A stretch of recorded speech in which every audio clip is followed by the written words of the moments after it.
Okay, good afternoon, everybody. Thank you all for coming. So last night, reports came out that President Trump is preparing to sign an executive order to abolish the Department of Education. Now, of course, the White House has tried to start walking it back. But let's be honest. There is no secret that they're aiming to abolish the Department of Education. They said so. Here's what Donald Trump said last month. Quote, "I'd like it to be closed immediately." So they're not backing off. We'll just, they're erratic as usual, but this is part of his campaign. It's part of what McMahon stood for, and we believe that they're trying to make it happen. This would be, if it happens, one of the most destructive and devastating steps that Donald Trump has ever taken. Who's going to be the victim? Americans' kids, America's school children. To get tax breaks for his billionaire friends and hurt our school children? I don't think that's what America wants. I don't think that's what America bought into. I sent my kids to public schools in New York City. Public schools are the bedrock of our country. I went to public schools. In fact... And they don't always succeed, as you saw. Most of the time. We went to Madison High School together. And I think PS 197? Yes. Okay. But in any case, the 90% of Americans, 90% of students in the United States attend public schools. And every single district will suffer because of what Donald Trump is doing. Again, America, he's using your kids' education money to give tax breaks to his billionaire buddies. It's that simple. He's looking to find any money he can so his billionaire club can pay even less taxes. And this is why every single Democrat said hell no to the nomination of Linda McMahon, one of the only nominees in history tasked with destroying the very agency she's trying to lead. Linda McMahon wants to detonate the Department of Education. So why is she taking the job? Just to be destructive. The blast radius of this order will harm nearly every child, every teacher, every family, and every community. Taking a chainsaw to the Department of Education and undermining its mission to educate our next generation would be horrible for our schools, our families, the children Secretary McMahon is supposed to serve.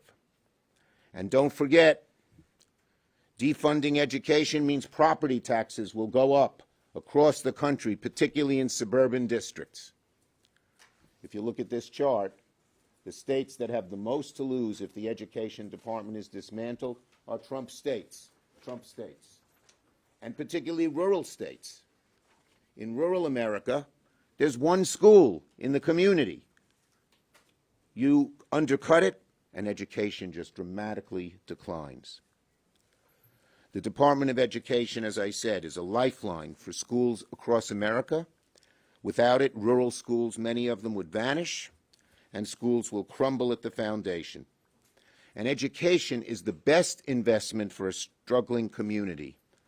Without good schools, without the funding to support these schools, children will be hurt, our country will be worse off, and the American dream falls by the wayside. Kids with special education, in particular, will be left out in the cold. We've struggled for years to give these kids a good chance out the window to help the billionaires. Class sizes will explode, job training programs will vanish, college will become more expensive and out of the reach for more middle-class kids, homeowners will be hammered with rate hikes. So you look across the board, they're just going at it with the Elon Musk chainsaw blowtorch approach. If the Republicans want to work together with us on real education reform, we'll be the first in line to do it. If there's things that are wasteful, show us what they are. But don't use the chainsaw to just eliminate the Department of Education and public education because you're gambling with our kids' future. Democrats will fight this awful decision every step of the way. Senator Sanders. Thank you very much. Thank you, Chuck. Elon Musk, the wealthiest person on earth, at the behest of President Trump, is now on the warpath against the working families of our country.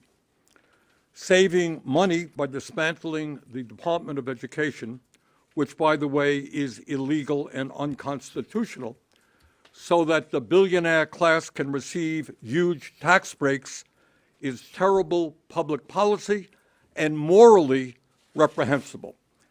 Mr. Musk, who is worth some $400 billion, and his fellow billionaires do not have to worry about the quality of public education because they send their kids and grandchildren to fancy private schools.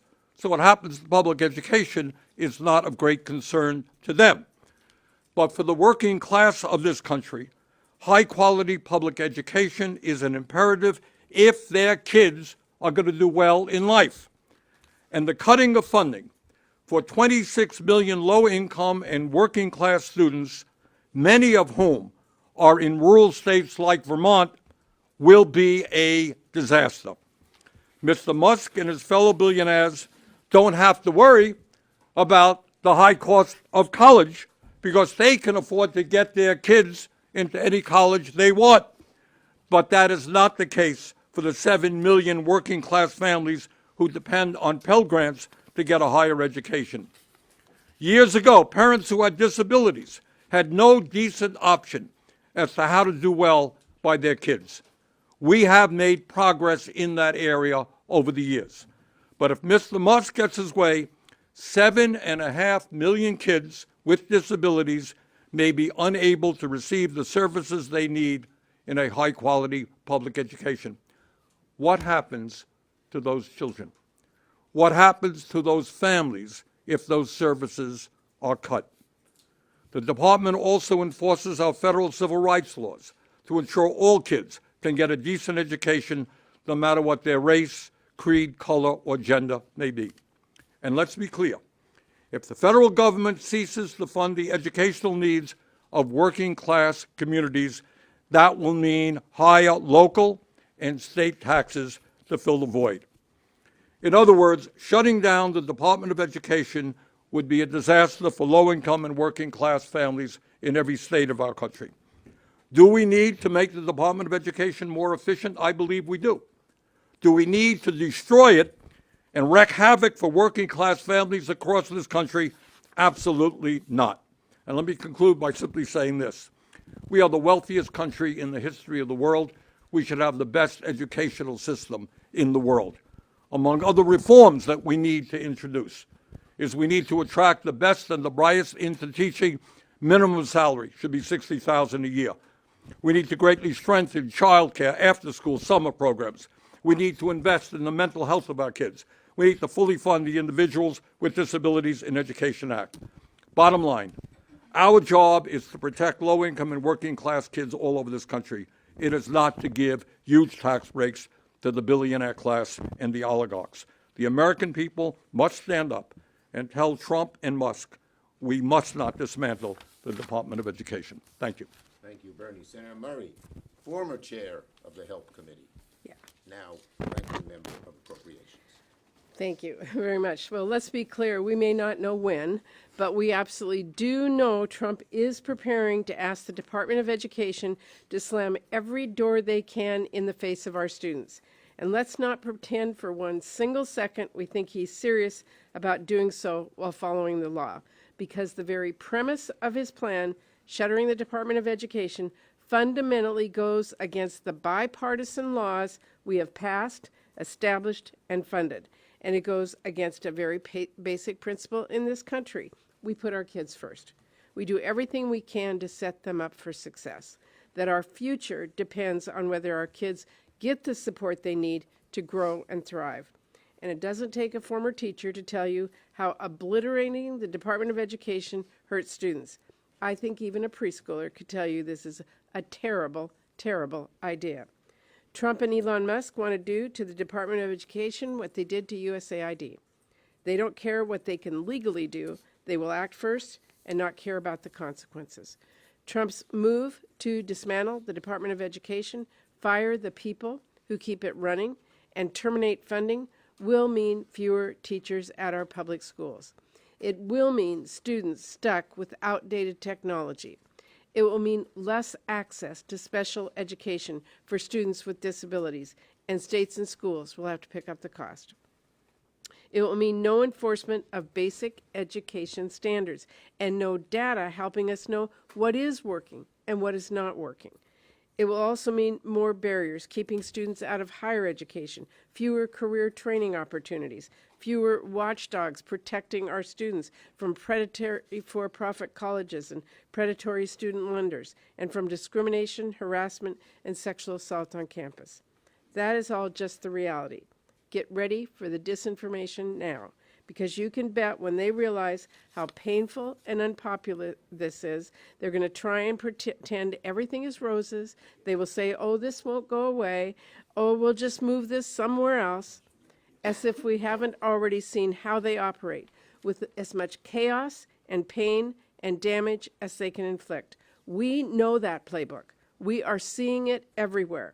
And as we saw from Trump last time, just because a program won't disappear doesn't mean it will still work. In Trump's first term, he didn't abolish public student loan forgiveness. That's also written in federal law. But he broke it so badly as he possibly could, to the point where 99% of applications were rejected. So how is that functionally any different? That's what Trump and Musk and McMahon are planning to do to the entire department. They're going to break it up into pieces and then break the pieces. Trump and Musk don't know what it's like to count on their local public school having the resources to make sure their kids get a great education. They don't know why Pell Grants are so important, and they don't care to learn why. They want to break the department, break our government, and enrich themselves. However, we are not going to let the department and the programs it supports for our kids go down without a fight. I first got into politics many years ago to save an education program. I was told I couldn't make a difference because I was just a mom in tennis shoes. Well, here's the thing. There are a heck of a lot of moms and dads in tennis shoes out there, and they do not play when it comes to their kids' future. I saved that program back then by getting moms and dads to join with me, speak up and say, wait, our kids come first. And we're going to fight for our students, for our teachers, and the schools the same way, by getting moms and dads and students too to speak up, by making clear this is not some program you play politics with. This is about our kids. And we will not let anyone, not if they are the president, not if they're the richest man in the world, put our kids' future on the chopping block. Thank you, Patty. Senator Murphy. Thanks, Chuck, for gathering us here today. So nobody wants this. Nobody in America wants the destruction of public education. The plan to eliminate the Department of Education is wildly unpopular in this country, except with a handful of people on the fringy right. So the question is, why are they doing it? Listen, I think Bernie's point is really important, right? Billionaires do not need public schools. Billionaires don't understand the magic that happens in public schools. The billionaires that are in charge of our government right now send their kids to the most elite private schools, and if every public school disappears in this country, they will still be able to get their kids an education. And it's consistent with the entire way that they are approaching the first 6 months of this administration. Billionaires don't need Medicaid. So to them, it doesn't matter if Medicaid disappears and rural hospitals close and addiction treatment centers shutter their doors, because the billionaires will still get their health care. They talk about Social Security being a Ponzi scheme. They're shutting down Social Security offices around the country because they don't need Social Security. They're billionaires. They're never going to need a Social Security check like millions of American seniors do in order to put food on the table. So the billionaire mindset is just different than ordinary average Americans. And that's why to them, public education doesn't matter. But to Senator Schumer's point, here's the other reason why. All that matters right now is the billionaire and corporate tax cut.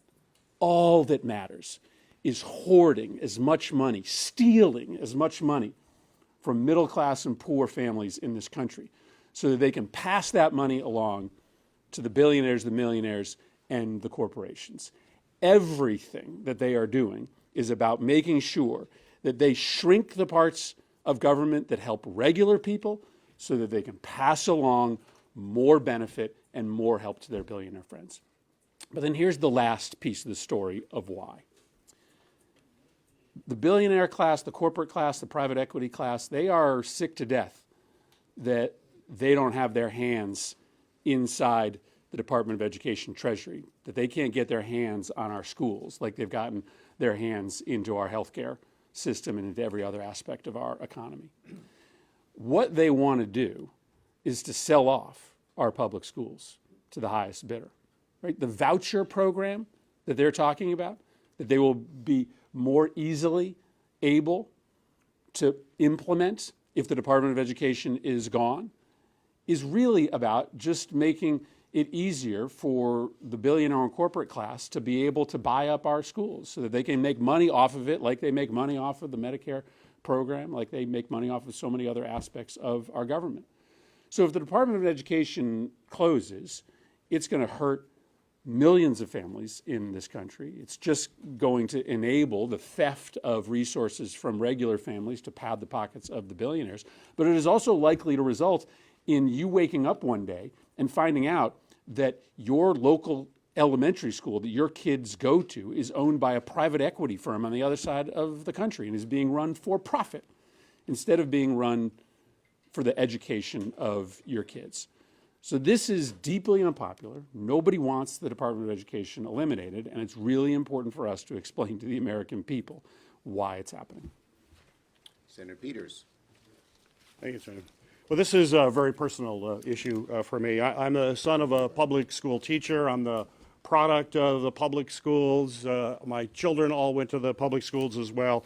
And as my colleagues highlighted today, the Department of Education plays a critical role in student success, from providing IDEA grants to support students with disabilities, to Perkins grants to support career and technical education, and Pell grants to make sure that Americans can go to college. Dismantling the Department of Education is also going to just absolutely open up the floodgates for this administration to privatize education, as Senator Murphy said. And funding that is taken away from public education, we know where that money is going to go. It's going to give tax breaks to billionaires. Newly appointed Secretary McMahon and Republicans in the past have tried to sell some of this program as school choice, but it's basically a voucher program, as Senator Murphy mentioned, which gives private schools private schools will then have the ability to handpick students and close their doors to everybody else. We've already seen this private school voucher program in many states, and we'll talk a little bit about Michigan, where Republicans were led by former Education Secretary Betsy DeVos when she attempted to direct taxpayer dollars away from public schools. Vouchers in Michigan is overwhelmingly unpopular and was overwhelmingly rejected at the ballot. Republicans then in the Michigan State House later tried to slash public funds for public schools, to provide tax credits for private schools. Over $50 million diverted away in that effort, and voters once again overwhelmingly rejected that attempt just a couple years ago. Meanwhile, as Senator Murphy said as well, this is unpopular. 68% of Americans want to boost public education funding and give our kids the education and career opportunities that they deserve. That is an overwhelming majority. Under this executive order, which we don't know when will come, but will likely come soon, it would not only eliminate federal resources for public education, but would also put more power into private schools to make decisions as to who gets education and who doesn't. We all know that these private institutions are going to privatize the bottom line. The needs of students will not be at the top. But perhaps most important reason we need federal Department of Education is to make sure that all students, no matter who they are, no matter where they live, regardless of their economic status, that they have access to quality education and an opportunity to be successful in life. I would urge my Republican colleagues to join us in this effort to make sure that we do everything we can to protect public education, the Department of Education, and give every student the opportunity to be successful. Thank you, Gary. Questions on this subject? Mr. Leader, would Democrats, we've heard a number, obviously the Department of Education is something that you've dedicated this entire press conference to the slashing of government agencies. We know Democratic lawmakers want to maybe put some constraints on things like this needing congressional approval, and they want to tie that to government spending in this latest continuing resolution. Would that be worth, would those DOGE cuts be worth shutting down the government over, as some of your Look. colleagues say that they would? The bottom line is Democrats are working to avoid a shutdown. If there's a shutdown, it's on the Republicans' back. They have yet given us their proposal. Yes. Leader Schumer, your Democratic constituents are hoping to hear more from their elected leaders. Obviously, Republicans are in control of the government, but can you do anything else but message on these issues? Yes. Look at lawsuits. Just yesterday, many NIH, the cuts to NIH were rejected. We have filed over 100 lawsuits working with the AGs and working with independent groups. We have won 87% of them. We also intend to work on legislation. I had a call with, I thought it would be 500 activists. 3,000 got on the phone. And we are focusing in all of our states on the Republican congressmen and senators voting for the things that will be so unpopular. And we're going to get a chance to have them vote on it in reconciliation. Yes. Have you heard any concerns from constituents about how these cuts could impact other programs like school lunches, Head Start? Yeah, people, if you use this blowtorch to the Department of Education and eliminate it, kids are going to go hungry. They're not going to be, I don't know where they're going to get their breakfast, where they're going to get their lunches. The schools are going to be so hard pressed.